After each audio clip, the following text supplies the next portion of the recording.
พอโน้มนัสนาเว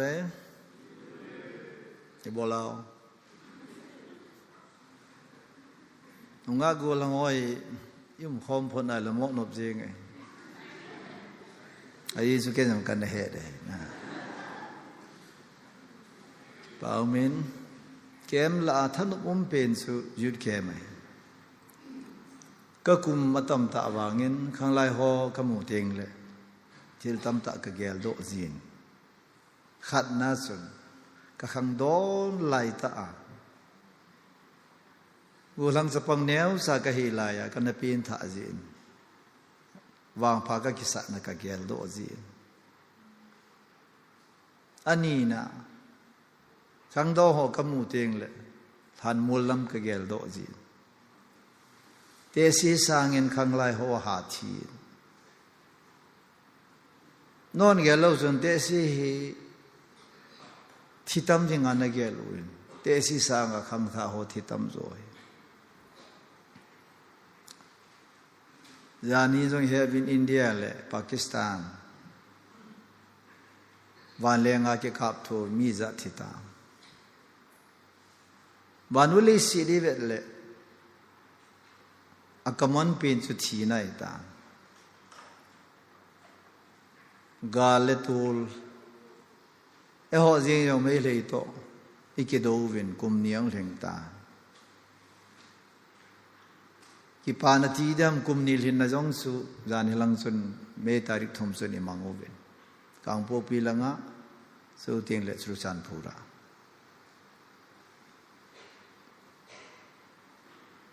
นักเรียนโดดดิ้งอากาเดสุมิตามตะกาลมุนาทีนัดนาทีรูเลสาคำนัทยาทีตุสันเกียเนหินฮีอีพีดิ้งอาหิงเนหิมตีเกียลง่าย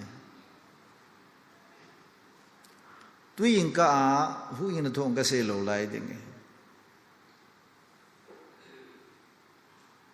ลุงเกลกิติทูก็มันนัวเหมือนลุงเกล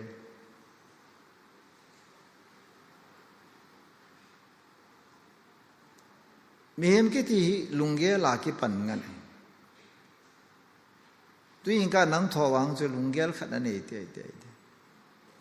ลุงเกลในลูกเฮล่าหิงกี่ที่จะหิงจงไงป่วยอังงงไงอัมโมตีดอีพีนักเกล่าฮิตาหินโคนน้ำมันที่จูเกลส์นักเกลจะดีนะ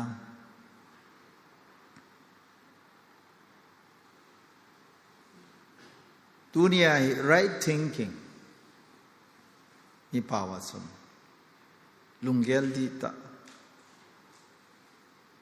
ลุงเกลดีตาให้ง่ายตัวนี้ทิลดังก็เสลูไลเดwrong thinking about myself right thinking about myself solali ipia he na nang jong ipia na ki he na bol thia na ki he na hoi na ki sao kon khani hoi mo ki sabe sa adin do popole aul chi mina vu yo ma kon khatsunal ki sabe sia nervous thau ki mi yo sianan ba nai le asunga ad kwe kumjik na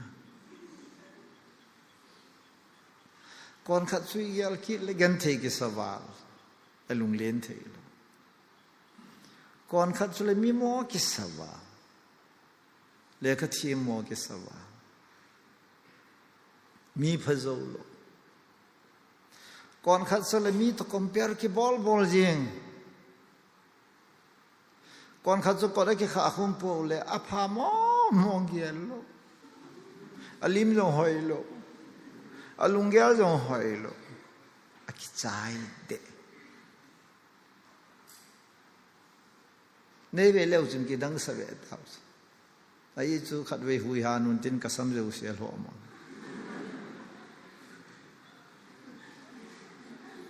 ก็ล้อยนุ่งอย่างลุงหางไงกังปูปีนังก็ใจก็สำคัญสักกันกี่ปูลุลอีปีนักเกลัยตาเห็นมันจะละสาวลินเต็มปราโหกับเวลก็ทานโมเมนต์สัมปอยองไงตลอดไอ้สุสมุมตลอดไว้ยาคนนะสัมท้าวยองไงด้วยภาษาไงลูกใบลำตาหินดิ้งก็ได้สิเอ้ยหินโคยยันเทตายมันโอโซนับสูลลเวน life is very very easy ใบลำเทน่าใครเห็นสับเทนี่จีนเซน simple living high เปียเอ้ย high thinker อย่างนี้เราวัดเชบาarticle จีห้องนี้เวียดนามเลยบุดูรามงัน Facebook งาลุงหางไปยองบุดูรามวัดเชมามีตายมอปังเขาอุยจัลอีมาใส่มีฮีเกี่ยลวงาอีฮีนี่ฮีพัดดูสักกี่ปุ่นอ้อยมีงอเลยจงฮีนับปูโตมีจริงจงฮีนับปูโตมีทีมินจงอาทิตย์นับปูโตอีปูโตเวพัดจงไงจุลนะฟุตบอลเปะหัวสิทธิ์ยังอามันเปะเลยวัวลงมองโดยขลุ่มปั๊มลังกันอะไร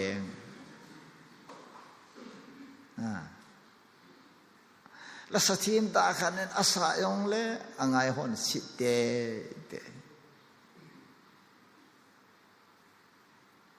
ก็เฮไอ้มีลายทุเสียลาขัดกันเห็นทุเสียมีขัดกันเห็นไอ้วางไงอีเดมนุ่มหัวติงอาศัยเดมนักขัดจนนี่ท้อไว้ตัวน้อยตันนี่เป็นเล่าจนเดมนั่นดีขัดละมุดแต่ดิไอ้เจ้าละตั้มเป็นนี่เดมขลัมเดมขุกิมเดมขุเสยเดมขุปาวเดมขุทังไอ้มีละตั้มเป็นนี่อดีฮับปีนหัวคนเดมขุเซ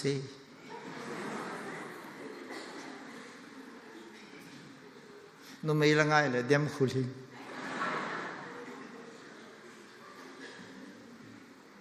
ตัวเองก็ไอ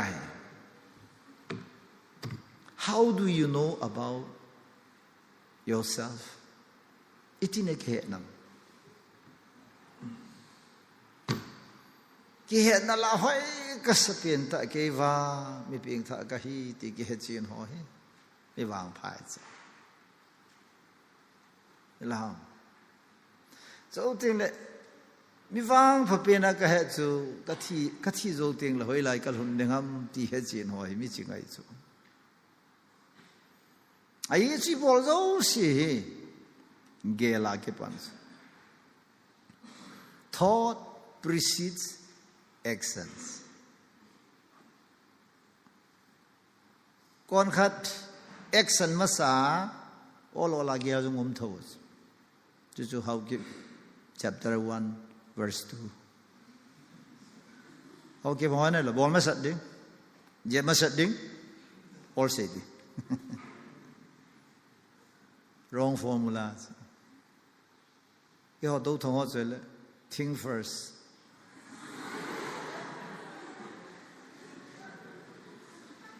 Oke, Pak Lulai so. Kial masa. Nene masangin gelin. Adon masangin gelin. Labol masangin gelin. Lekha mo simsimin. Kial masa. Mina bol mena bol loading. Mina semna say loading. Mina vet mena vet loading. Kanya apa nak kalau hone idat mo nahi misi kita kalau lu sekian. Solar gel boga bong. Kang gulan tila se kalau ipan nunga hel jite tis. Koya dia am katil, kaya dia. Nang ada le nang kelin. Ai sune hel do te kaya kaya uthai lo de. Tisu biham tela meeting ki tijula. Lo. Ai so mani ki chang tin ke yau thelu dis. Mani nom ta kor ke kha khum lon din ke yau thelu. I know who I am going to be. Koi ka hi din ki tisu. I have like is very important ka din. I have do thing out. So who ki gel masai so katina. Na lai sala. Thanom ta. Ki pon vet. Ki le. Mingol. Oi lai ne ki di ki.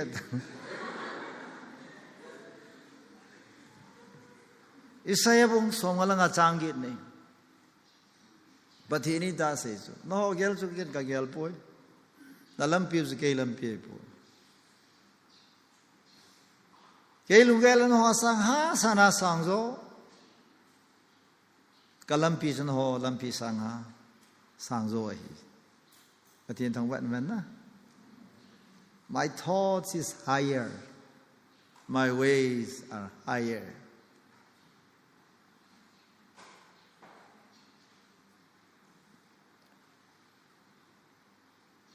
Nanula na pa gel hi lekha thim le ong la chu nang gel sanga phaloi tang veng sung khusung yo lem sung gela lekha thim tam taung ki sep do ai le anula pa ji credit ki la lo dis kapa za lai chan kapa hin kanu ya lai chan kapa he ti the ho khu mingol helos yai tu jing ka ai ki man sa na di wai think right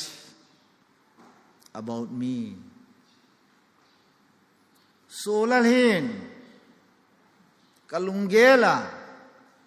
di ta ka kigel ha ngai. Kigel ha hi so tha thupi. Thulu khat isim di ngai le kigel ha na ne ya thulu di sim di. Damun sinading yan lang van gamzut na ding zong le nakikil ha na na pus jinei di yong khu hai ta min jinei de go teng la hai ta hong ki nge la le min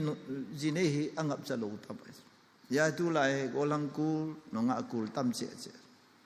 ipiji nam de le lungel thim hong tam che che ti le mo jinei yong ho khoi le fu mana jine kitim lal mana ya su ipui patien sen hu phai pheng bot ya kha be za kai be tau so no ai chu khan to na na la pha no wa chu so se za de be ta ya ho chu le tu ze de la mo so sen hu phai pheng bot fu be sa phai pheng so mo bo jing ta phai pheng ki ti chu no thì đi ngà bi tabong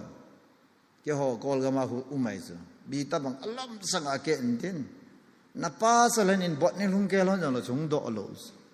adet dan cho cái ai chỉ pa chọn phụ lâu lạ na tiếng à phai phèn cho abo ni lung cái dan cho ai chỉ à sen hộ phai phèn bot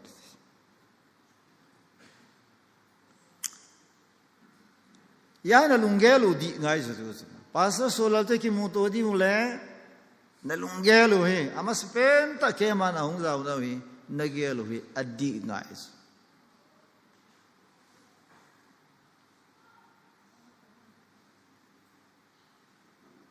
khatna ne he de bible says you I am you are much higher than the heaven higher than the earth. Gel do hai beta so.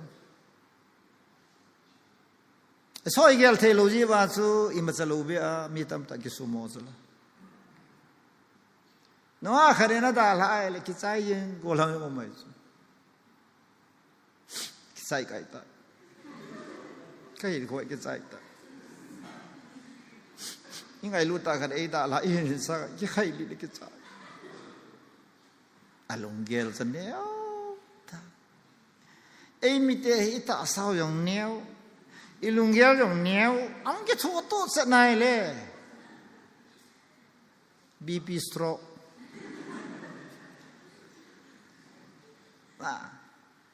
Genesis na say so Pathinin minia wasim los higher than the heaven higher than the earth Van sanga sangzo leiset sanga sangzo chu ke kon khanoi pu na thu sei da ni ka ngai la ni kilet sa tu eta ke kilet sa kai poi alen ka hi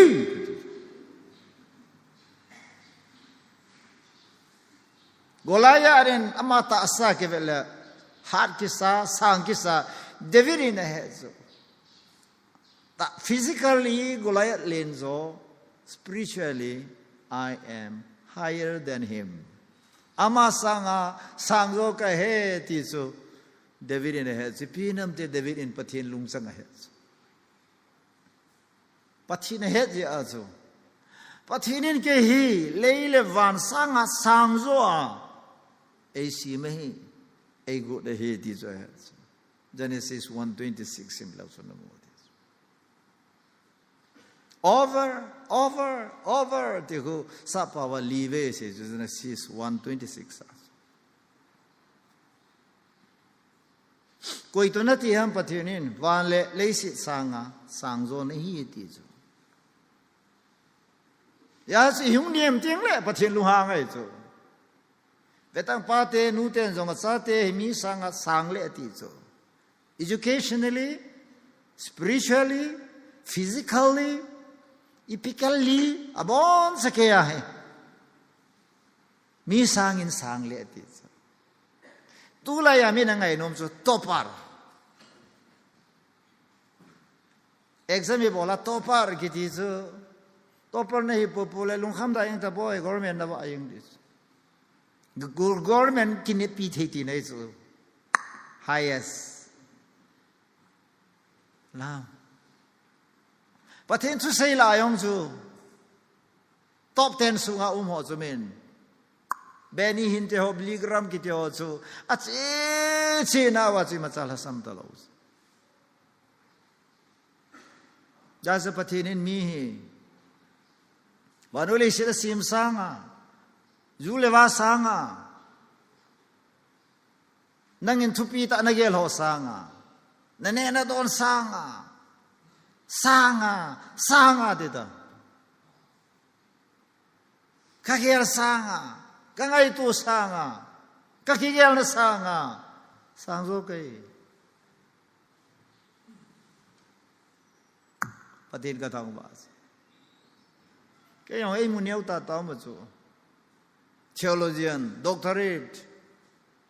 BD, MTH, degree holder okon. It's a pastor sola. Theologian jang hello, Bible jang patata hello, cipatu se pona ngai ham dekho. Hita banga pa ho khu aru kisulo. Ai su kai ka kimuna banga mana mo lo chula. Kai ka kimuna su ka he chula to ka sei ka topic chu. I am much higher than all the creation of the living God. Hingjing pathinen si mo sanga Sangzo kahi Kimuneo ki ti kineo sa lopes mit mona lin ta Kon hazi ilunga dale ju kido Ilo asal le bendera kici Widul Nalu asanar ice cream nata Alo la barap sopta Alo la nasunga ice ko itana lo asanai Kay ting lang ko chong, Burma border aping pan banso so ka bolo. Anewa pa na kay ko mesanay mo sang lozo. Aba ken kakimu sang. Banuli siya na mi jat ping lo solal ping the lodes. 100% sure guys. I am alone. Pagkain solal apin sa kay bu guys. Su pen por lan cha zakhat ne yong le solal peng lo des zan hoa ken ul salol len ke pe yong le solal peng da lo khat be ya peng ka he khát về cái trái ta amen nang nong hi chu này cho la lấy xe na nang à ping cho nang bông này cho la ida mi dang da vet ha mi dang vet lal ngai lo pi ki musi wala lấy xe sang sang lo này amen mi nei mu ne van lang hi dong le ke boi ka sa lo mi khan hotel ka to lo nen den oi puna se na ma na lim wang vet the ke nami ki su lo e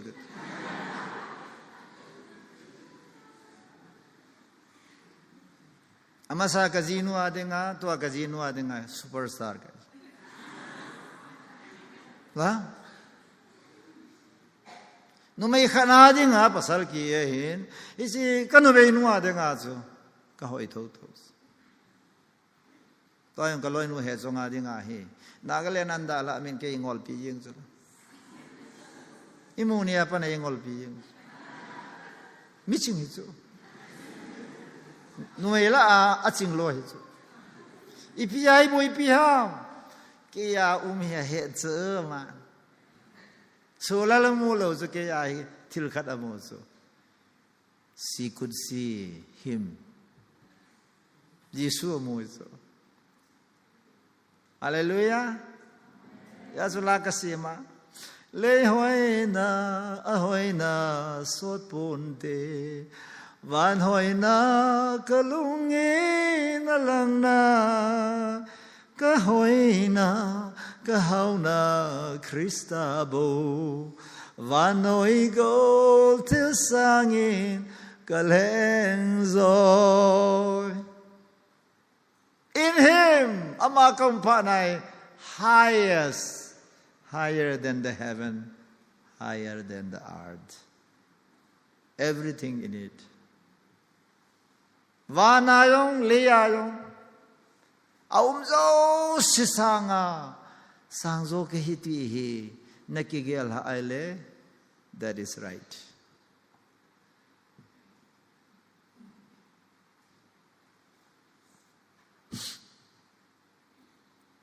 nunga khat counseling ka bola se chu pa ke nunga thieng kai ta cặp bài số cái ông cái gì boy cái ông pastor thì cái bồi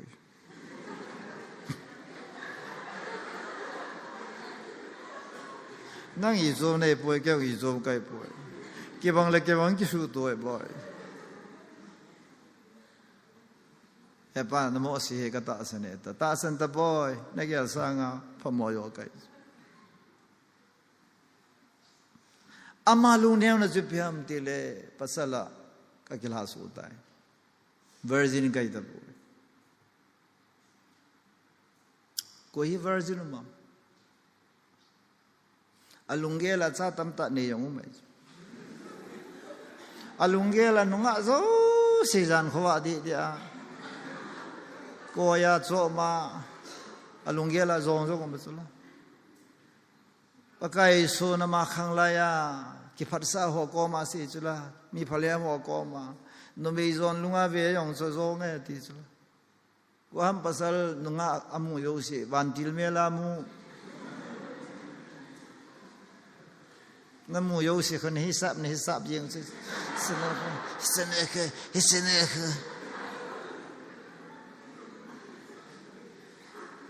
it's like part so negative part so don't bother about your negative part Ulai evangelist pastor on the focus our negative part of life. In khwa hoi longan apalongan chu yel yelai like pam. Ha? Isi hil no hoi palong no ho chu aki yel yele pam. E khu ha ven be yong lu sun e nam thau thau. Perfume nam di e be.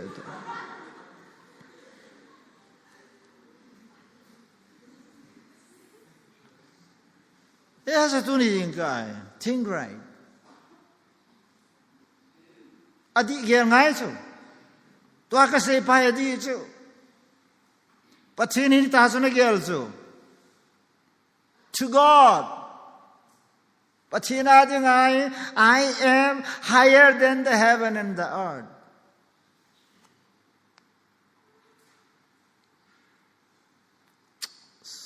Pastor pasay he chumbe ay kiti.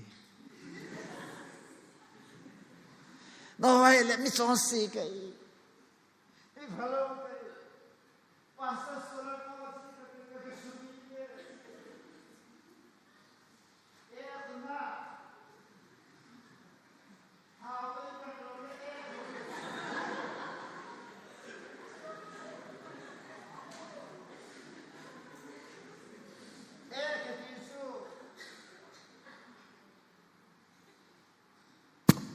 So fa sunga ki koyong le e thu thu aum na po lo zo e na po is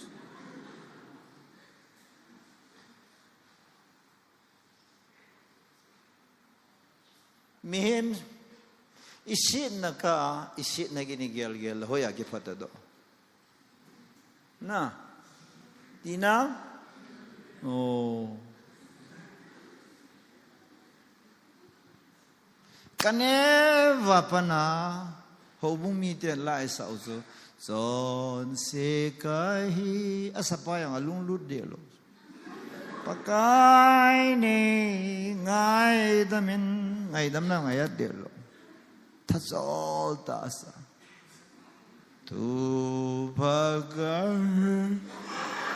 koye na kepula all in teams go na umlole leise ke diatina ahong kap do ho khoi le e hot kita san ki le chila ni het na ka e ho le hong ki hem rabbis nunga kan golang kan nunga aga hel tabong iso I bol dana he golang pa nunga ko ma chi ting lai thek na chana kha phata dana ga chi chu heo ke wang na ho in sungang lut dingin kalom poi so sei tu bolai ta suni ke sei ne ham ke jing sanane hi chane lam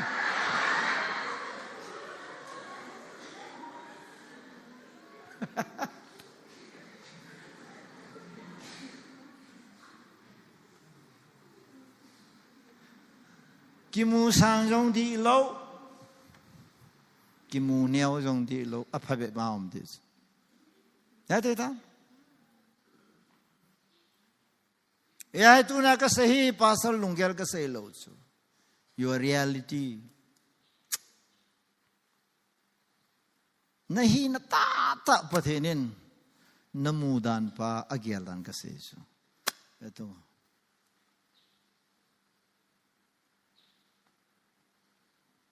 Crucified. La ko na sa nehet lo ka sa tiu ka o pa mai non ka sa crucified lay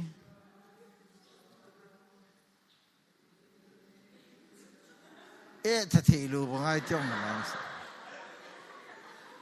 rejected kita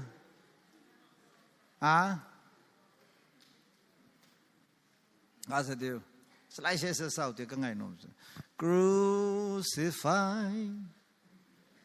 behind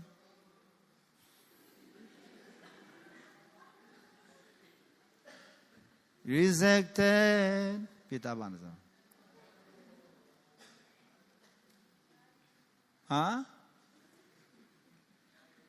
Kasi ito nabayal lo hong. Sulaya kangai do ka. Thought of me. Abol do si min paihan lang min reject bolang lang min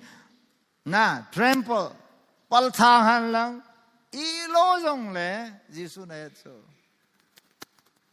Nagyal tabong kay poetis. Alay chalay ta ako ipiyag alam tila. Thought of me. Hallelujah. Amen. ipiegela vanuya hunga ipiegela hasana thua ipiegela gan the thua ipiegela cross puna ipiegela cross thidinga chu ki pedo jengam tel answer chu thought of me. Hallelujah. Tôi đây cô là hoa nung á bị lung xịt rồi là ở gian khát trong đại lục vậy. Nắng sáng hỏi gió mùa là lung khèo thâu thâu. Phone à, WhatsApp mà, sẽ họ khu, hi nó khát sam luôn. Thì là này lép tập bằng ai hông, cái hem nghe nhiều, ta tập luôn. Cái pin tháp bên nung á cái lép lâu, heo nhong cái heo không nhong cái sạ luôn.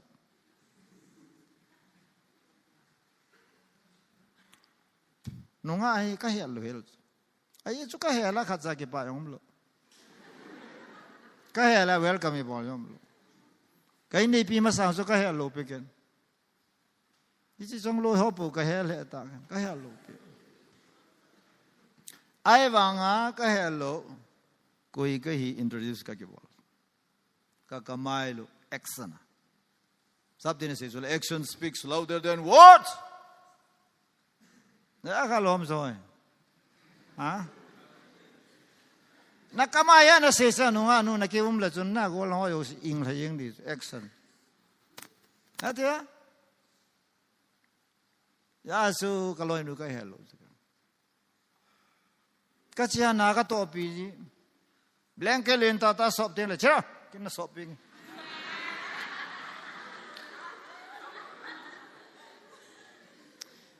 Heo ulal na sol de di so the mai ki sol tham.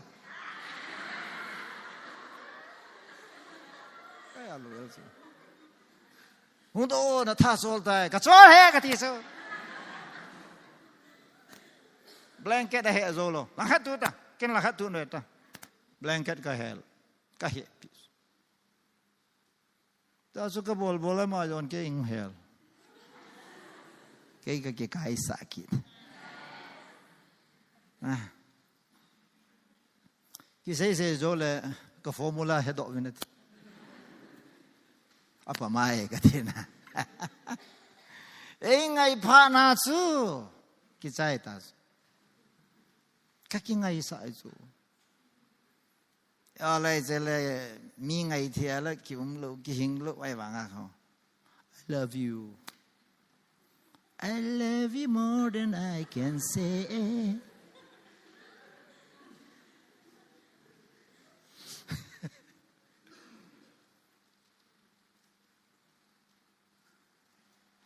Nunga hoang tu lai nunga hoi ngol ka sa dan hi a hel pai ku hi hello hela nom ki de chu mi ke ya no chon la hoi tai he che pha na hel ngai le wa nom la he ka ti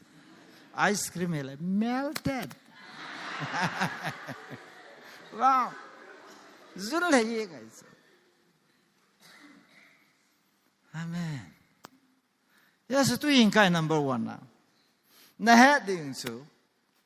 I am higher. Kay makakigel na sang zo. Kay ma-understanding sang yung my life is much higher than my understanding. Kahit na ho yung sang zo, higher than my knowledge. Knowledge city lo ya pastor sulale le ka team la gelo wa koi ka pha do. Kaya isa nga team ku gila at tam so dui bo nga bendera to pa yung ho kaya isa nga jingzo team zo. MLA ministry ni ho betong le ka team ka Paulin lal ki do ko betong. Palamena na tong so. Le ka team taos. Le ha thêm theo ai và nè trai về này là uy cha bộ ta sang ngol rồi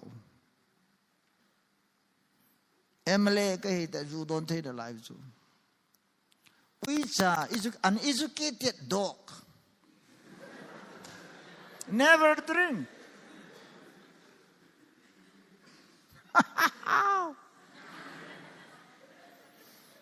uneducated dog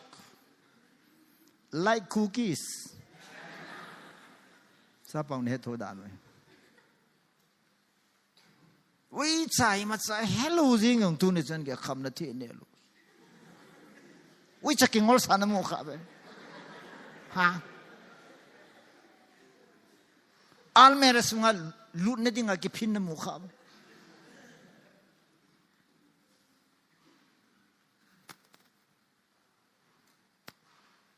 olang ha ki chi sai chi na lo pi boy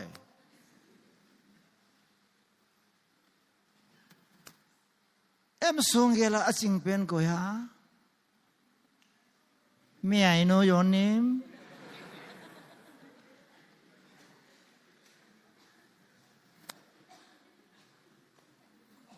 kami ni kanula kapana mo sa wai te ta gel to a kami ni minasi mo lopis kanya ulai so ka dei mo dan kami ni aba kachi na ola hong khana le kamin ta banga wonderful name um lo sab den kami ni 2 years also by the way what's your good name Solar wow wow ai so sab te tu ne chan ge ya min Robert Peterson na du da ti wanga Solar ki ti um lo helai ya so solar lamp, solar car, solar flight, hum na lai di cho. Mi ya chi che le ni sa power hum leng na lai di cho. Kei power. Speaker na ko pa he, na ko khelo pi so because I'm solar.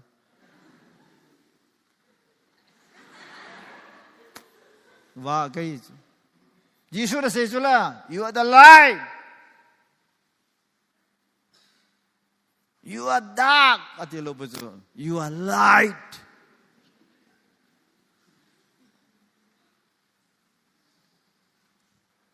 Betang melon thasimidi godwa. Ningkum la tu kumai banking service highest rate. Melon ni bol masang wa chu. Thu dai lo pi mai lo nin lo an ha la phain da lao le ru hung ki che ma tai yung san ta zela amen mi ha bo ai bo lo le ru ki che lo so na ya kha was sleeping brain ha na ya kha was sleeping brain za khalo Yesu hung va di ta tu chen kya chu na ya kha lo sleeping brain jong tam tam ma chula brain so ne ya imu mi ai mu ting le ako ma loin mun ve thut jong lan na ma ya lo ana ku ya lut ai ba ya lo i bola ya lo ha ai mu ji I mut pating I brain zong I malo ina yo si khat sang function lo khat sak chim lo so I bigit yo pause ne zula na mobile gini ja da le switch off sang ho pause bola liging ta lo chom sa khat adi e ho si ju ju le brain ho sometime sleeping ki chim lo so trong lối khăn nên đâu thằng họ đem rồi đâu thằng họ đâu xí âm u aki vậy ấy đem rồi rồi là đâu thằng cái đâu xí đang ngân alin xí để hen akamatamin âm u aki vậy nắm u anh aki vậy rồi là to apa aki vậy đó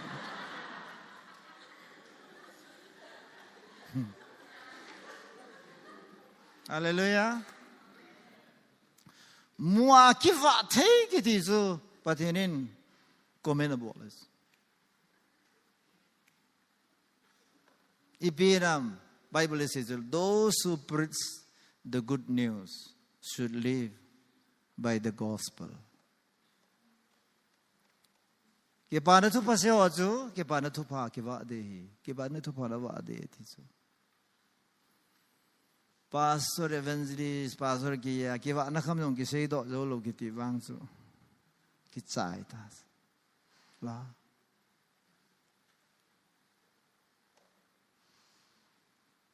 kain sumwa ami mo pen kai su ke kanewa para kamit mo dan chu ne no ve mi to ka kina si le koi ma cha ka yo kha lo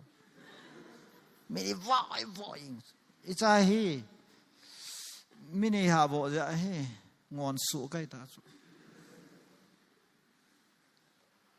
kapalung han nei mi to na kina la la ai dan da lung a khoyen poi mala na ki zo pun che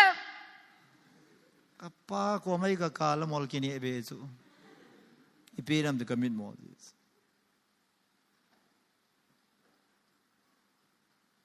tha ha na koi ma sa ka ki zo lo thinking lungge lai koi ma ka ki cha lo kilet sa taung pa hoi ve nai le angol nei ki her sa pa ka angol nei ki hausa pa angol nei so so khat sa ngai lo za necessary no nga yo na nim jong le boy lo za bai na wang pa so nim la na yaw thu be ya mo lin ho sang tu ne physical size ni ma cha bol do lo sugar gang ta ve na ding ba kay ta bang small but small but black but little knowledge but having something but having little but tai awa how but hoi lo ahana hat but hoi lo chinu ko hoi le jing in hin la gang te ten hilale abui ta jalana hoi cho hoi nan hilale thiam cho thiam na a hilale ki su lo te nei sa amel hoi na hi wang ke a jala alim talom lovin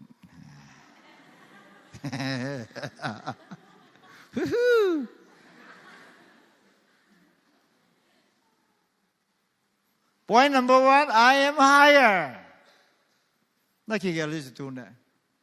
pathinin ke hi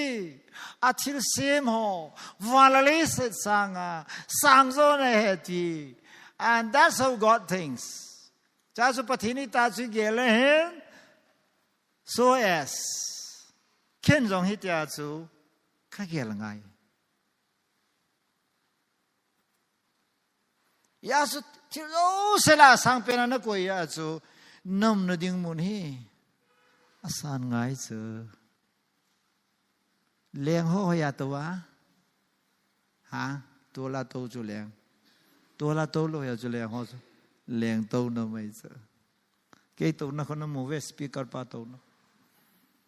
na tam ta am wanga speaker pa to na khu sang je bhla na ka topic ta ke to da ka to nong kis ka bole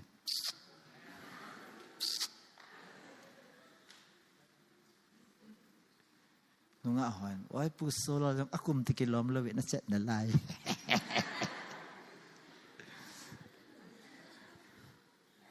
tu sunga su nupi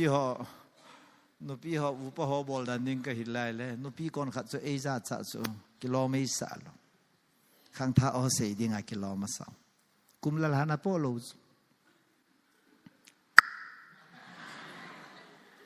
igele na po so na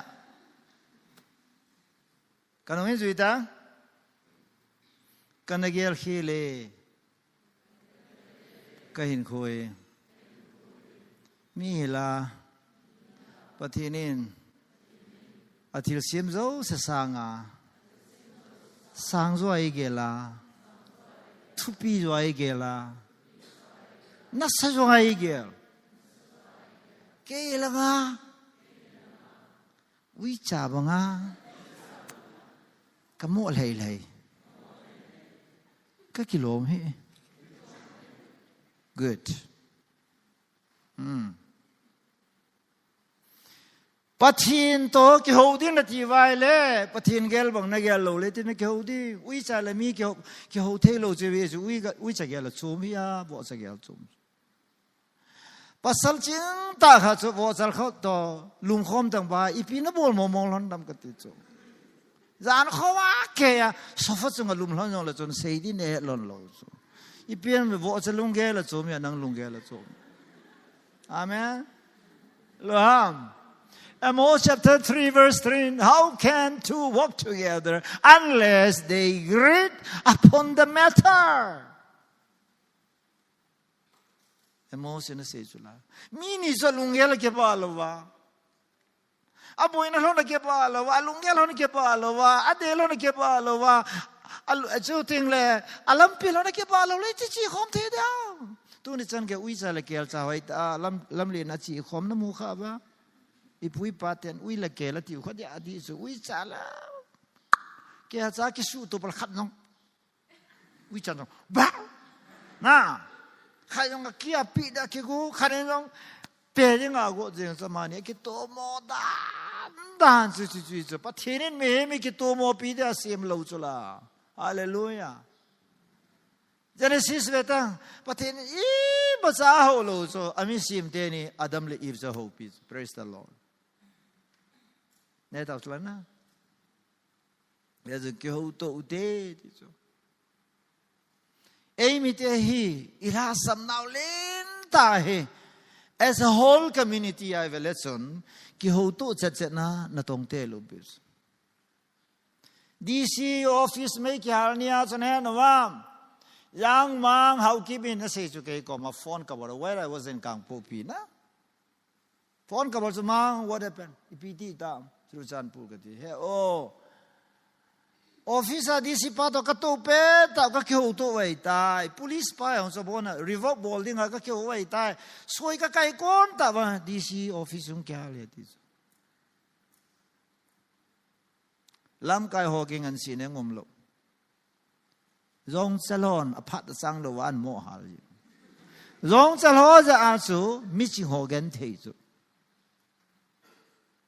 cái cookie không cái nôm tạ lo cho thiền ta cookie sang à cu cái gì đó I don't want to be cookie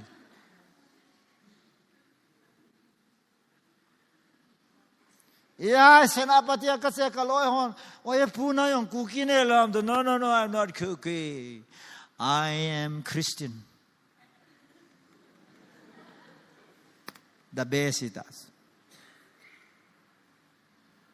Pao na ba yara khun chin la cookie ke tin na hinga nang ki le lo cookie se ho ding a thi nai ta chu I was Christian na hi ai le wherever railway station Bangalore Waila airport ki mu tung le who are you brother I am a Christian no I mean to say your name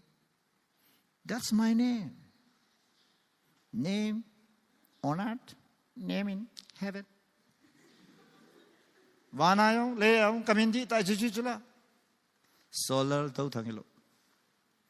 Tau thangku. Mingol hola angaya ti ya kapu le buya na. Chung langa cheng ting ho ke ho loi ding a he. Tau thangku ngai lu. Ai thung min sang ke pi sa dan khong sai. Học kịp thông điệp chúng thông yên điểm thế lo chỉ thông điệp guys chúng thông yên điểm thế lo i phung min học kịp ki hian lang ki vai chal he le pi pha chom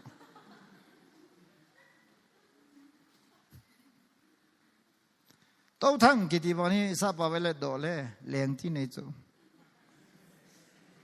sitting on the throne to wa ki thang su leng hi chu la to muna wai hom su leng su la so consider me as a royal family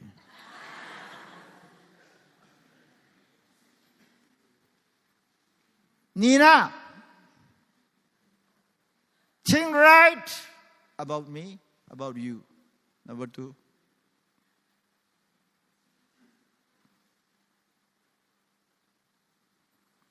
God's focus. Lấy sự chung I mean focus cái này. Education lấy khá simon focus about chú. Epiang to become an officer. Engineer pan epiang focus about chú to build wonderful house. Doctor pan focus about chú to heal, to cure. Mi su dam đi. Tu lai doctor hon mi su dam focus lo ya mi tam ta thi chu la. Sum. Tang ka ne le pp bolai bolo ha focus hu chu. Life it lo chu money.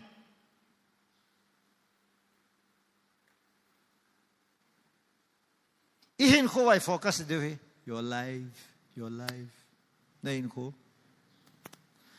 Oh cái hin khô, oh cái hin khô, oh cái hin sentimental ta sao? Oh cái hin khô, mi hin khô hay lâu năng hin khô.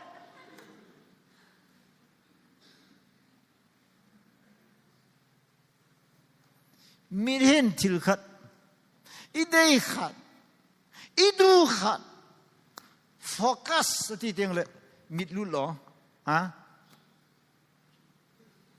go la hoin phat zo savet nom chu nunga venom lo go lang ki ti cho ki su lo medical check up ngai chu go lang ki nunga mong velo la ai bun kum som kum la li re ning kita nunga ki venom na lai kha ka sa lo pi chon sit bun ngap oi ne chinu ku ka ve ka loi nu to pau na ba ya ra ka chi la me le nunga khat sa hoi tan ta lom lo ki me tu bang jing so ka vet nom da suru ma man sang khol la vet ki na ma ka vet lung lu ta ka vet pe ta ka loi nu nin mu do so ipi ne ve nam te la nga sang khol san khu ka vet he ka ya kaga akilebse sang khol san ju tu iti chan ge chun na ve ni yong ta imat do pha na zu yong ki zo ki sei nom ta lo pas ra ki ya so song nu anu khoi na sa lo ha ka ti hoi ngi ni na ti aki jan dan zu ka lung ge lan ki tu so man ama yo na vet nom ai zo no me hoi ka tat mo da no nga hoi ta mu la mo yo vet nom thau thau so na ila ko ham ahoy to kami de kitu poi ti o sin ko dam te ahoy to kami de kitu poi. Beauty is my focus. Tina. No me use lo so the word beauty. Ahoy kiti chu kivinom so be. Te so yung betang kum som gil lang te so ko barenda lup sa la chon lam le na hu no nga ho venten ahoy ti mamul koi chenu ai chu ko ti ke da lai se ahoy vet num so la amen pathin na vet nom pen the focus of God pathin in mit halowa a bet su ko ham ti le the eyes of God pathin in mit halowa sun le zana vet chu mi cây cây sợ năng này sợ là cần nói gì đâu và thì đến thì xem là bet nom pen su cây cây hi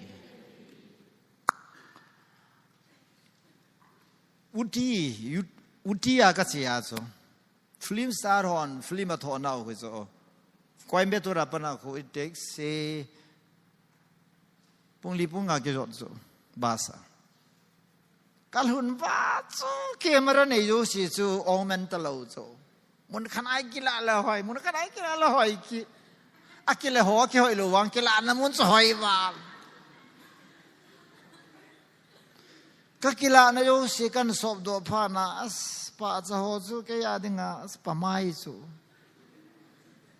mi film star ho kila la hoi mo mo za mera din dan na tu lo bo hoi gì hết chỗ ấy chỉ bỏ rồi sẽ cán lâu chỗ trái le film star hoi hung in tin cha pa sa ho si ma sa di ki te am ho ki la da am ho shooting dan cho ka tha nom pal ki ấy le film star ki hello ka sei nom pen dai so ka tha nom ma ka sei hello ven sa te ne du chu patinin abet nom pen chu mi mai hallelujah thế ta ba tu nai hon mi mu dai ne va ivet nom lo mi mu da mo he ama su mo lo bu chu ivet dan di lo je chu thế ya kan hui yu to pathin vet danin koi ma za a hoi mo am pui koi tabangi de mo mai le ke ki su mo nai pui ama ki su mo nai dam mo na khat ani praise the Lord na pathin ya as a focus til khat sa hoi atui apa atupi e hoi bemen kidal chu la focus ai nei di chu chukho olympic ngamin sutaron abet hui pia alaya aku la vom khat ku a khai chu kha po le gold medalist si chu hui pia ham tele focal point so namin hoi ta na be di lai ho kha ngai ta ki ka pa ho atha thu pi chu e a chu pathina dinga I am the focal point focus of God pathinin ke hi agel thu pi pi ni Psalm number 8 chun pi sam who am I that God is so mindful about me ke hi koi ke he bang long ma pathini nei gel thu pia ei gel sanga ei gel jinga ei ngai tu jinga who am I David in pathini mi pi he bang agel khom hallelujah focus adoi pai so pathini adoi so la ne du he pathin se lo so satan jong target hi a focal point so nang nai kit so da muna pilu te di ipia satan mi he ma lo ma boi piam tele pathin mi he ma boi pi ta bang satan hi pathin boi pi lo so don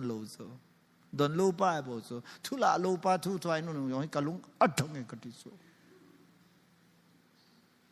thula lo pa sei ngai yong lung don mo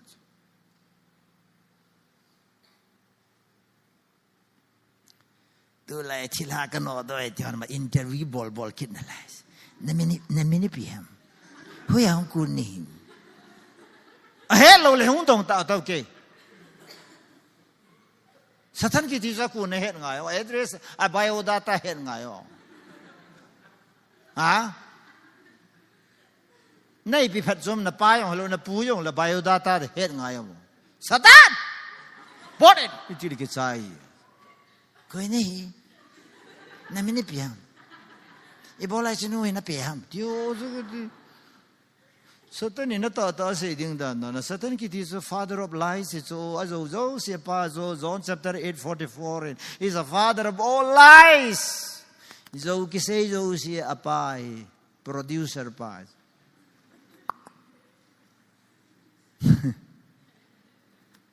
ke bang thila ka no do te min jong ka do lo bi support in ka ti ho kham yong ka sa lo pia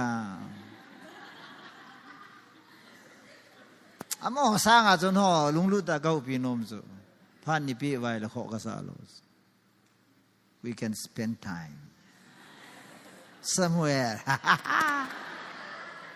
forgetting my wife na kan ni pi ja lo sa ka si ya si pi ni hoi tan ger tu na camper hoi pathinin kain khoi agyal kho phe de amen I am the focus of him hallelujah มิดลาลว่าเอ้วิดิงากกูลหันไลก็ได้เป็นสุขภาพจุลเมลหอยหอสนุ่งเมลหอยขัดไปหอยตะคลิกอินบอลยังคู่กิดำสุดจริงสุดอินเวทไม่มากูฮาเลลูยาพรีสต์อามิดเล่นคันนี้อินเวทวางเสร็จแล้วเฮ้ป้าดันตาก็คู่ว่าจะมิดเล่นครับน้องไม่จูอาเวทขวดสูไม่ยาอาเวทปลาขวดสูไม่กินสูไอ้ชุนไอ้เวททำตาฟ้าสีกิสาละมันสูมเบียนเวทสูเห็นล่ะกำเป็นท่าจะว่ามิดเลี้ยงนูซงมิดเลี้ยงปลาซงห้อยปลาห้อยโมนูซงปะทีน่ะดิ้งห้อยเป็นนี่กันไม่จุดต่อเลยสินะปะทีนทิลเสียมละห้อยเป็นก็นี่มาโหเห็นมาโหเทใกล้ป่วยก็ไอ้ตะบังหิวโนมาไม่เลยทุบีตัดเหนียววินนักเกลูตะกบังป่วยไบเบิลเราไม่รู้เฮลใจบางไงไบเบิลกำมวยสุฮาเลลูยา Zechariah chapter 2 verse 18 He who touches you touches the apple of my eyesก็เสียประเทศเสียจุละนั่งเห็นคอยชนก็ไม่ได้คอยเห็นที่จุนั่งกิสุขายเลยใครไม่กิสุขายที่จุ that means you are the apple of God's eyes เลยเสียจุงก็ไม่จานคอยเดียก็ได้โลหิมิดจุนั่นมิดนั่นเนี่ยเอาสักบุญหัวลุจงแล้วนะฮะที่เราจะละ sensitive dance That means if you say no, God is so sensitive about you.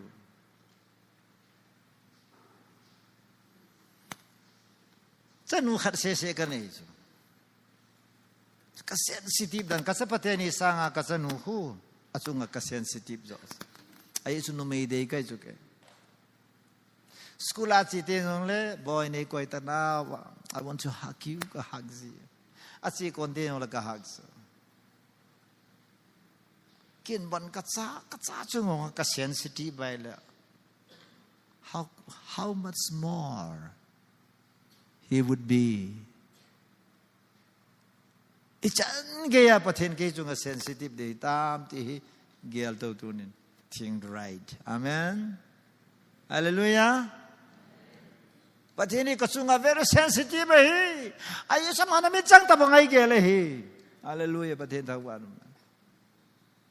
I am the apple of his eyes นั่นมินคอยดิ้งนะดาก็ไม่จัน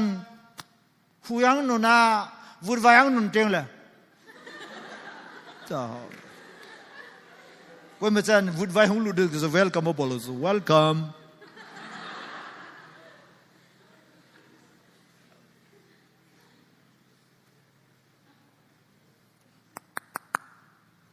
หอยตันเกลตังอีบอลสุดก็เสียมตีเลยตัวเนี่ยนั่งยินจีขิลนั่นเนี่ยจอนซิดนั่นเนี่ยบอลขิลนั่นเนี่ยประเทศได้หรือว่าอินคนนั้นมันจริงเลยก็มิดน้ำประเทศมิดน้ำจะยิสบุเนี่ยสักนั่นลูนามิดนัดบังอาฮีเนี่ยอินคนจีขิลร้องเวนักเกยจริงเลยประเทศมิดน้ำฮาเลลูยา so painful มิดที่อัตตาสุนาประเทศกระทั่งว่าในประเทศมีในปีเอสมิตรโฮก็เกี่ยวกับเรื่องการลุงสิวาลจูมีเก็บปามโมเดลมุทัยตลอดมีเก็บปานะมีถนนนมุทัยตลอดจู only feeling อามโมเก็บจิบนักมิตรโฮก็ feeling อาเก็บจิมจูผู้ยินุ่งเอตมุตลอดจูทิ้งนาโลนามุตลอดภาษาเมลหอยอดูดามุตลอดจูตัวหอยตันเกี่ยวกับประเทศนั้นเป็นดูสิแกงในละจุนนะแกงในลูกเหตุละจุนนักแกงบงหันนักแกงเสียแต่ละนังไงจัดเป็นสุแกงสุนั่นมิตรสุดทะเลนั่นดำสุงอันนังไงจัดเป็นสุตุสีสุขมูนุมยาจะมิตรสุฮะจุเยซูนัดสุ What do you want me from What do you want from me แกอยากคนในปีนี้เดียมแต่ Lord I want to see Hallelujah อะไรเป็นสุ Khumu này so. Adam mo ho ko ma ipiam na de tele.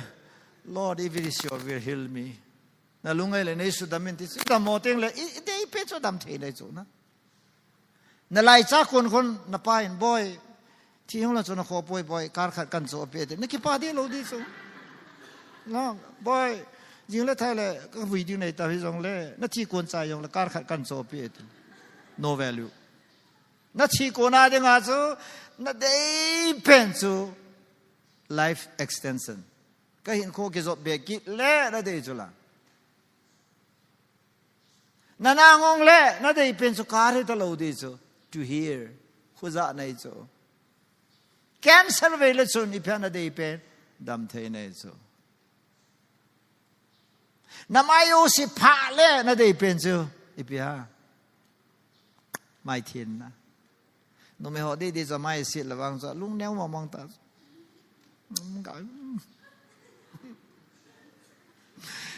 con đi chỗ thì ta mang cái chỗ là con đi chỗ ta mang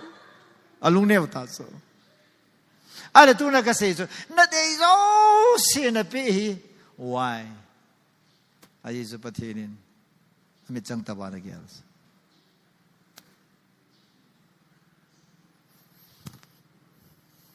Uống khai này là lại á, ô lô là cầm cái chip đi chứ, thum na, right thought about you. Number 3,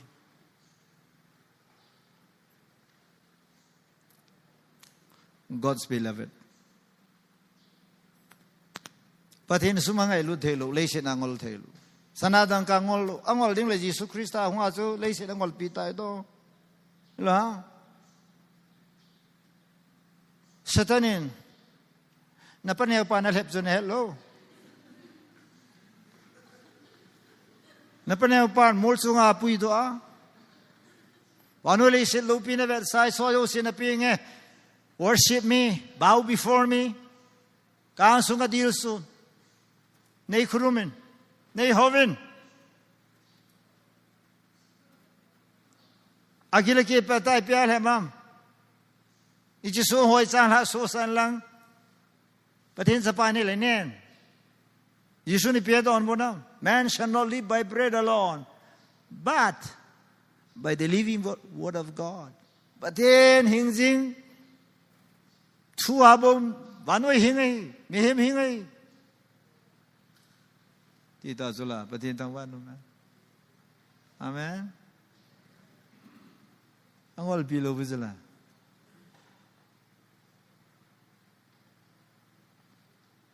em nghĩ cái vấn này là ít chi vậy được. Isum ngay lụt đạn hết gì sao? Alin anel kisa lal nahi piang la sum nei ding hau ding nop sa ding. Ichi chu life adinga purpose lo pichula in kho adinga thupi lo tu de chan kya ken pleasure ka boy pi lo pi nopsana in thupi ta sa in lo pi ta che na la ga wa ichi le pi phazo mo na ichi li ge zai zo le si din khoi nau te ho cha te ho is a matter of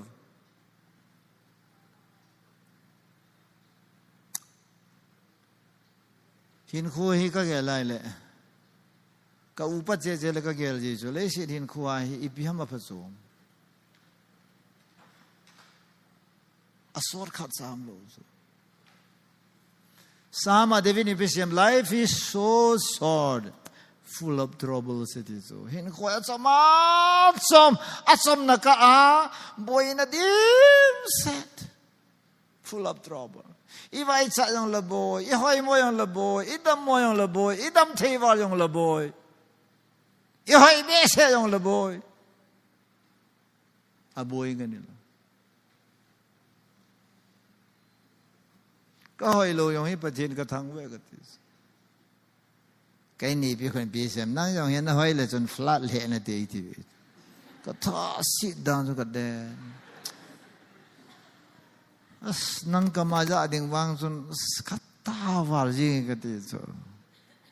you would be so flat at it. Na gel the na ba mang. Hoi le chun na flat le de ti chu. Adan ma se dan chun hoi mo ya pha nei hoi le chun man the bu ni ti chi chu. Lung don me na phat ki ti chu pathin phat na ti lo chu. Mi lung don me na pha ma chu. Chi ne di hello me na ho na mo chi u me chu la chu. So pathin ne de lo pe chu. Intentionally lo pe chu.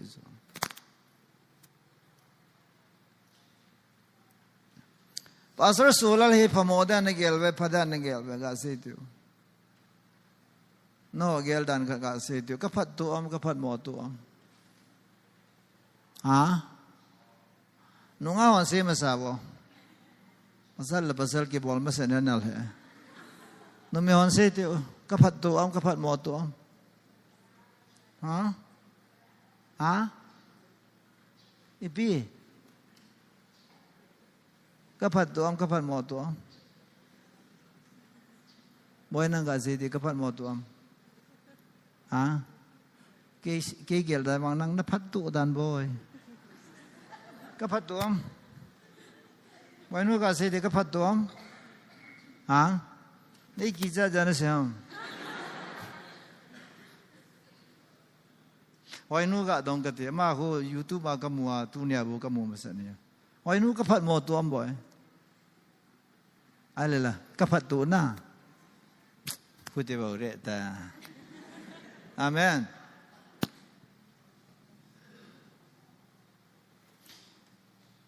Kapat mo tu kedi tu pelope. Nei dong la, bola na pat ham tilasun. I am good because he is good.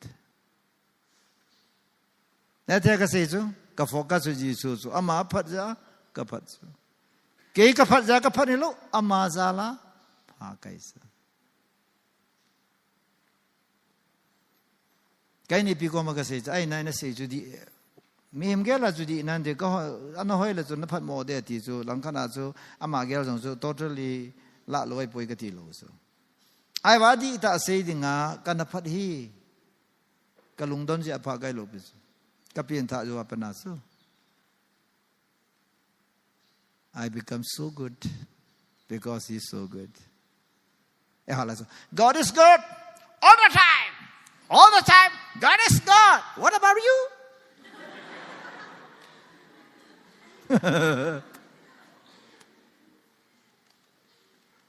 Patin phat nei se yai pian le patin ki pa nei sam. A piang ho kho phat le ki pa ai zama. Na. I am good. Because God is good. So who's the patina guy knows? God is so good. Yes, Lord, I too. Because I'm your begotten.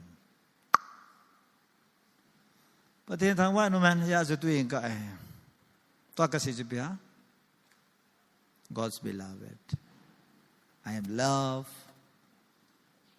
by God. Patini lusi ne. John 3:16 na ja kha me ga simu ti le by heart says in John 3:16. 1 2 3. John 3:16.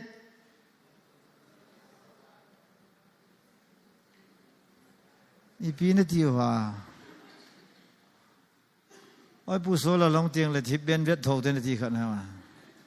Ga se ti ve le. John 3:16 Aji chu pathinin hi bonga hi vanoi angai lut a hin koi hi zong le ama ta san chan chu mang tha lova ton so hin kem lo anei the na dingin achapa chang khat chu apeta de hi for God so loved the world. English aku vele chun past tense is so loved. We love it, so love it. So love it. So yang na yau si wang ki sui na. Ta ka si. So good. So nice. So fast. Hallelujah. Kamin kipat na hinalong. So. so hallelujah ta thấy ta về nó hay mồi là so good thì tao ngó na bom jong la na color ki khel ta lo di chu na lung net pi wa kan ta lo but at least so good amen and then so love it koi masani ngai lu hi jong le patheni ngai lu ni thing set jula amen jole John 3:6 na say na chun patheni ngai lu no hi amang tha dia dei los nanul na pa dong ta tu sum ke manan so le boy hung peng tha te te ati te te di so na boy abe be men hung kilen ti lo hel di so at least change and come ki khelen la hung kilen ati lo di ha okay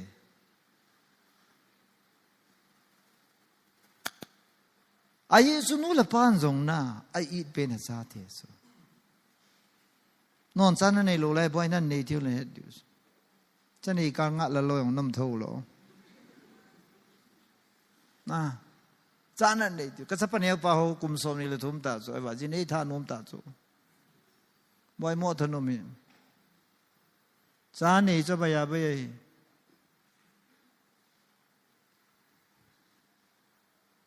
ai là cha sim hai na cha chu tu khang ai na sa pang ang pin ki ti ki ho khang ta bang ta lo chu ki ho khang mobile lo lo a pha bol de om lo a si bol de om lo sa om lo hi ki ho khang a chu sit na yong bol pi dim lo phat yong bol pi dim lo ai chu koi ma khang to lo to ai mi cha pang hon ang pin la hol ma sa pin chu anu noi ta lo chu mobile chu tai no khang ting le chana ni ai le aka yong ki khel li ta ya ati ta lo di chu no khang ting lang pi ma sa pen kon mobile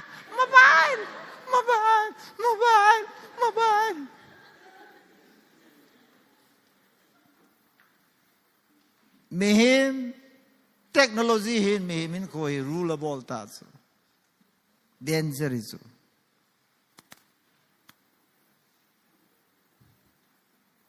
God so loved the world, whosoever ever believe in him should not perish. Mang tham lowa ti lai ta ho kalai chu tu ne. Patinin angai lut pen nahi ja chu so love it nahi ja chu amang tha ding in apal poi. Tunin nakigela ke amang tha thei kai poi. Ke hi ti thei kai poi. No. Cái hi ti ai thịt neo sa khát na nè le don thema ai lo le thil phalo bola mang tha thei kai boy kanun jong ai phal lo bana pa jong ai phal lo ti ki gel ngai kanun ai ju te kamang tha nom boy oi pu paten nei boy pin hi nge kiên hi nghe kỹ tiền hoàn mà hi nghe là thích ok có thể thằng vậy rồi đó tôi này kem bật hoa giáo giáo gì khát ra bật thế nên among thà đừng apollos why à gì vậy ai lung xiết vậy ngay luôn nó ngã họ mi hao tạ cái này nó không hề là nó cái bao giờ lớn na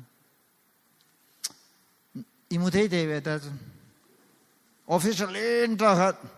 high ranking officer kanin I love you nati le na bp jo si thai cha bai di ai wa nga thelagari tol khat jugali kanin I love you tile nanakul ta ke to lo pi ai so ma standard le nang standard so compare na bol sula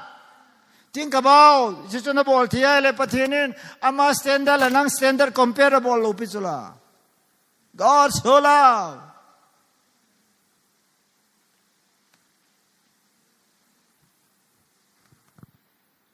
Our tendency to be ham. Eh, I don't know now. So me to compare ke ball jeans. Me pa le inu. Me pa le me pa. A pa le me pa. A là mi, A in chen là mi in chen, A hin là mi hin na.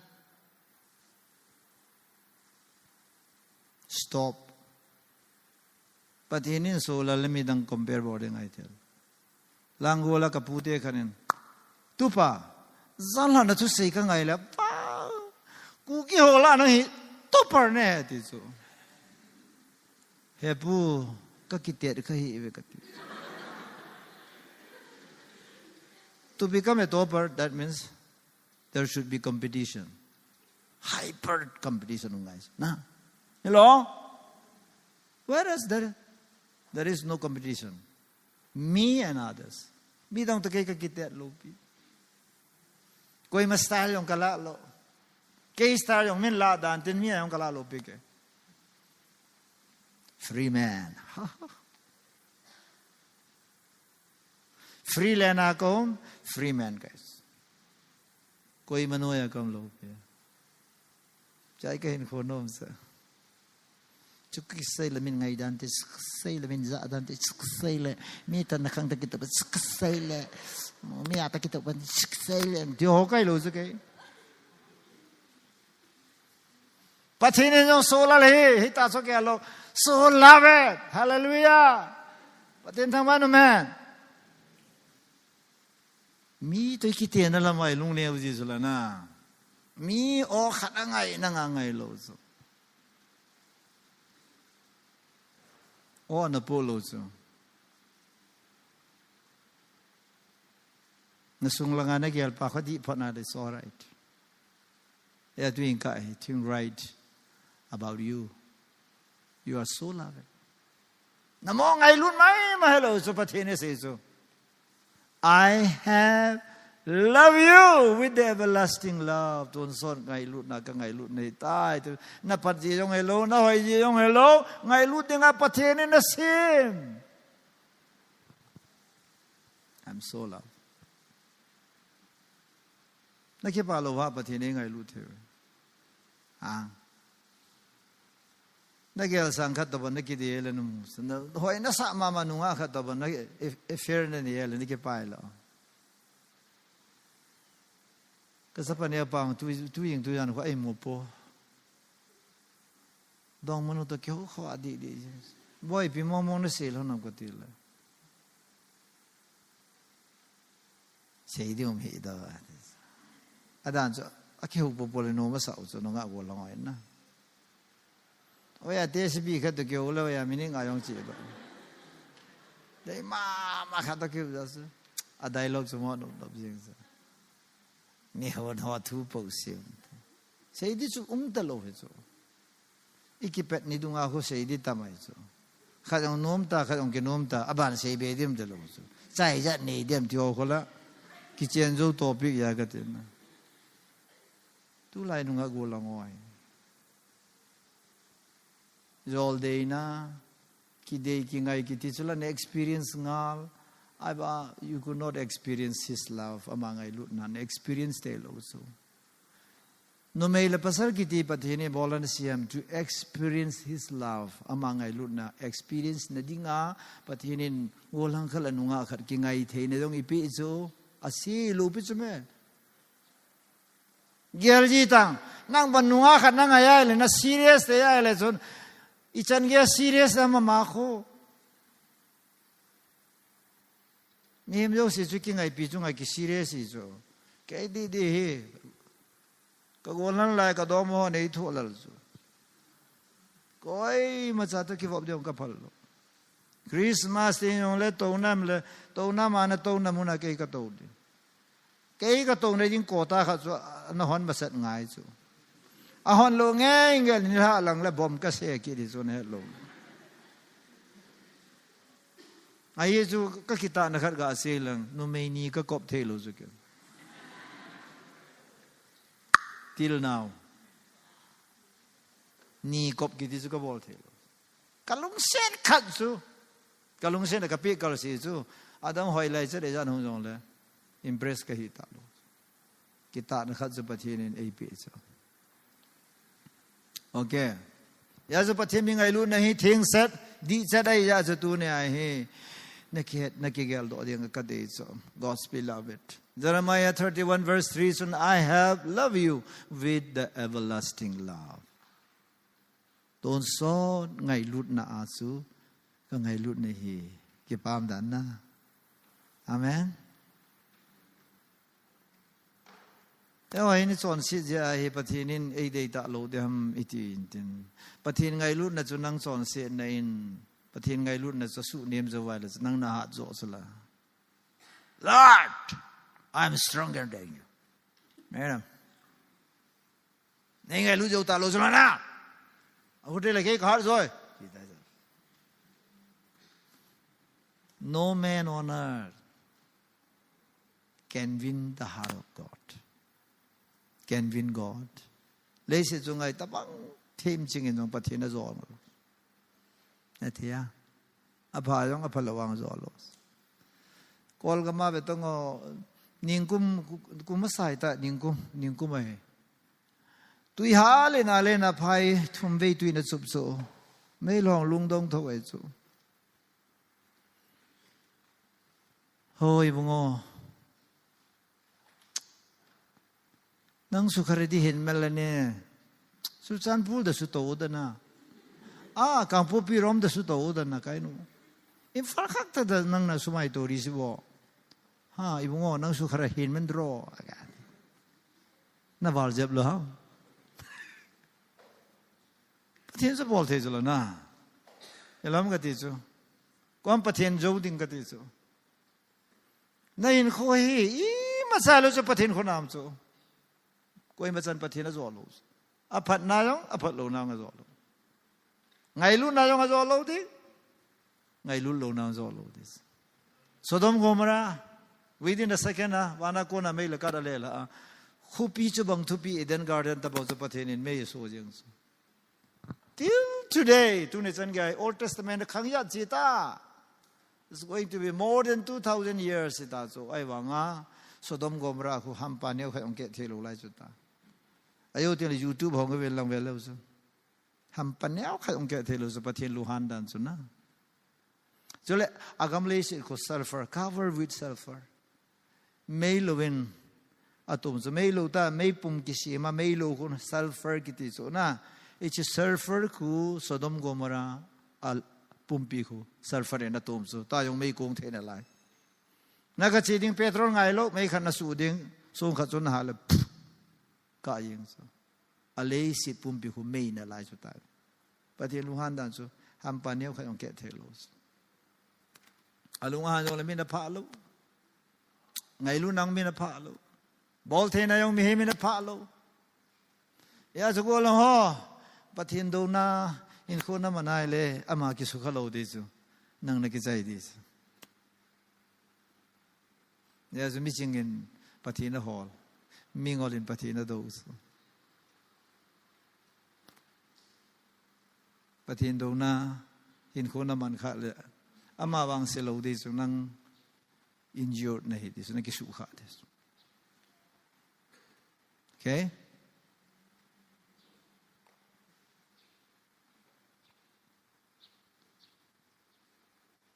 Matthew 6 sim legend. Epina moam. I am more.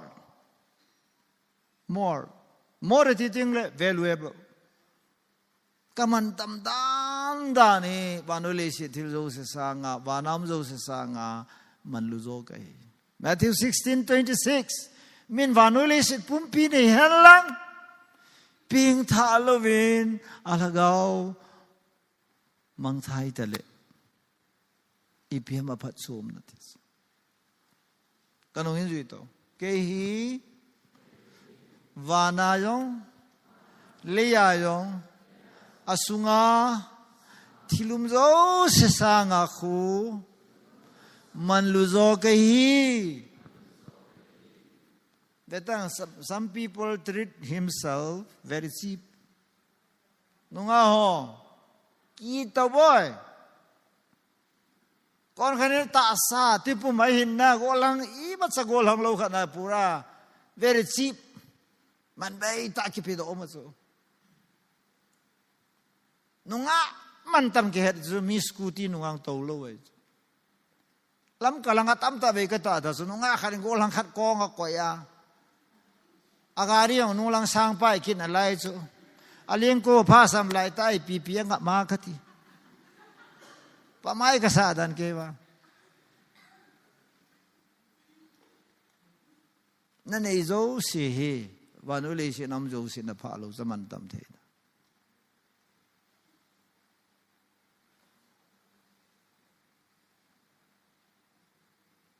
kan dungin zo ta kan nei zo si hi kata sa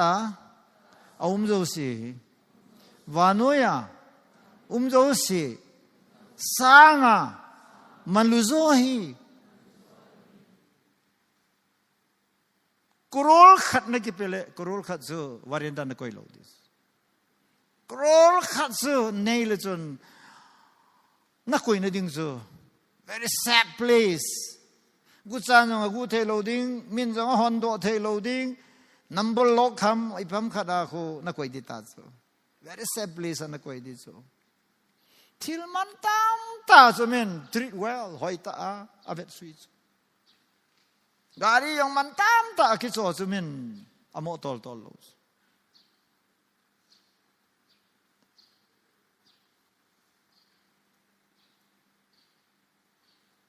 yakin nunga golang jur kem ha ka se don't treat yourself very cheap man baitan ki gelin lan hin khomang hin ka ti so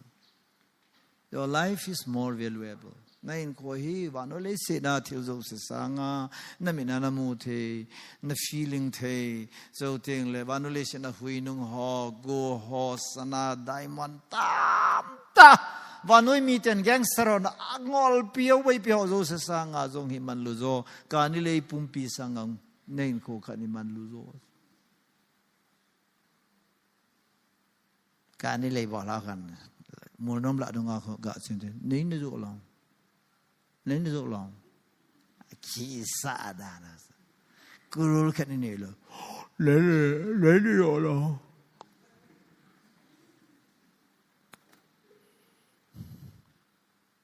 cái của mà không đồng khá là cái vô lộ năng cái dưới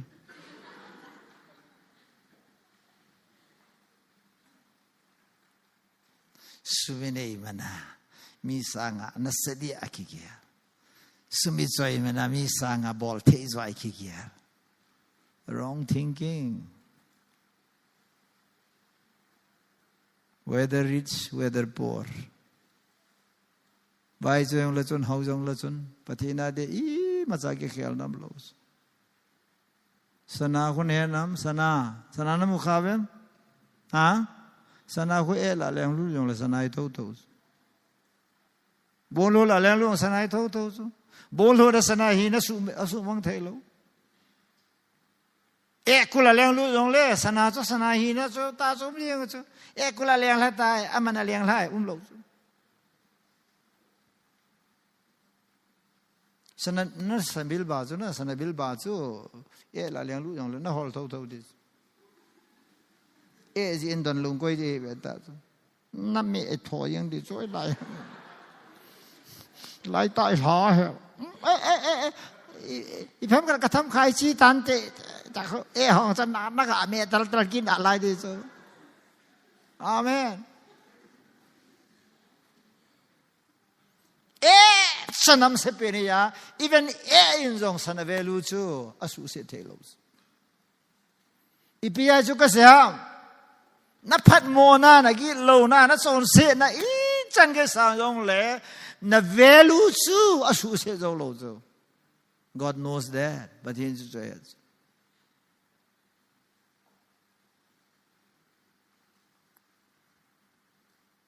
"Ei hỏi he, ibola tu này chỉ topic cái gì mà sao nam thế lẽ?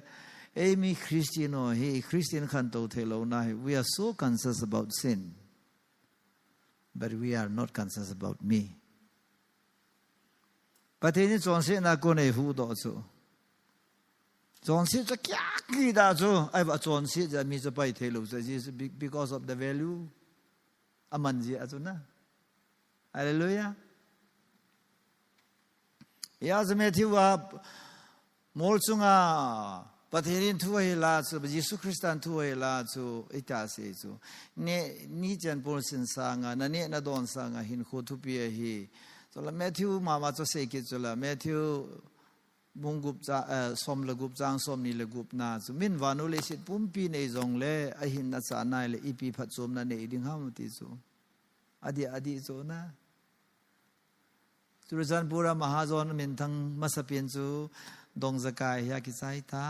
กัมพูเตียยากิใจตาa family ยองบอนจะ drug addict อาจารย์ยัง drug addict มีจูเอาจะ drug addict ยาเอ็มซุงเกล่าตรงไง drug addict หอยยองเส้นเดีย addict กับเกี่ยกับลงดง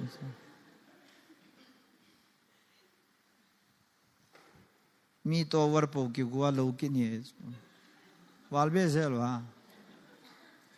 จัลปูตีดิยองจูสางนั่นไรจูวิจอยงมีกี่งอลสาลูเห็นตุกัลวิจัลที่เล็กป้าตังโอ้วิจัลก็พาฮะกิติน่าไรดิจูโอเคไอ้เล็กก็เซนมเพนท่าจูดรักเนปาลงเนปายองจูจะไปเล่นลังมินมุสลิมจงเล่อามันตั้มตาขัดปูจูละก้าวจูละมันตั้มตาปูจูตุนวอจาขัดคุณสนักีโอเห็นหลังจามเลยไม่เอาสนาจีจะดัลยังจะวอจาจูไล่จนพัดเตไล่จนพัดเตน้ำมูมันไล่จนพัดเตทุบปลาพายไล่จูก็มาสุนเลี้ยงลูกได้ก็อาชีน่าจะไม่ได้ดัลดิสูอีปียาวอจาจะดัลทำจีเลยสนามันตั้มขัดปูจีสิละอะไรปุ่งกล้วยดันพัดเกษตรจะงะดิบยาสูตุนี่ยิงกับอาหิมนั่นแค่ละดีไงสูมันทำดันสูสามาเดวิดฮิตยาสิPsalm 49:7-8 The ransom for life is too costly ดิสูมีมขัดลงไม่เนี่ยมันทำไมดิสู too costly มันทำดันNo payment is ever enough for this. Izab kipayong le mem khat long man su ading pui di su pathin thang wanu man. Amda su pathin Lord take all that I have except my soul ke tila la lo di su pathin. Pathin ko ba Lord forget everything except my soul. Kalagaw tayo ang si sumilin pa kay kalagaw siya na pingit patinin. Thank you tidisa. Hallelujah. Amen. Ta pastor sularin ko khat se kanay so now tiyo ho. 1977 azo pastor hun sangam aum talo pungam pusun patin tu nabila ko tu siya hichinya pakain ton sorin kem lo kan ei thene dia achapa chang khat ei pe chu huing pula lenga kan kisan chu hichini zan ma so only one life pathini na dei pen pa ka hin kho so kan pe chu tu ni jan ka kisi lo chu ai chu pathin a dei pen kan pe je a chu ka ke pa chu mi he ki se wanga mi pe o se ke pa la chu mi na dei pen khoi pe mi ke pa chu lah ada ipen ni so ai ipen ni so ai so mihiman kiti so aman ludan dan so Psalm 49:7-8 says so no payment is ever enough. Hallelujah.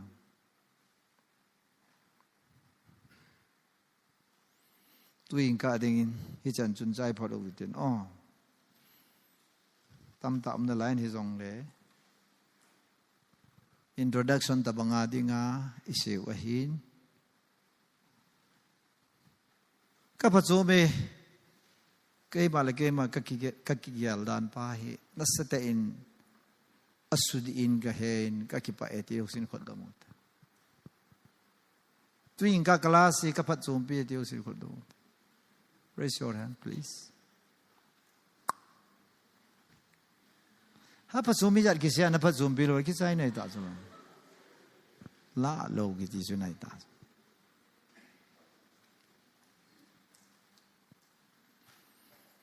tao na ni u tin phong ko ai tan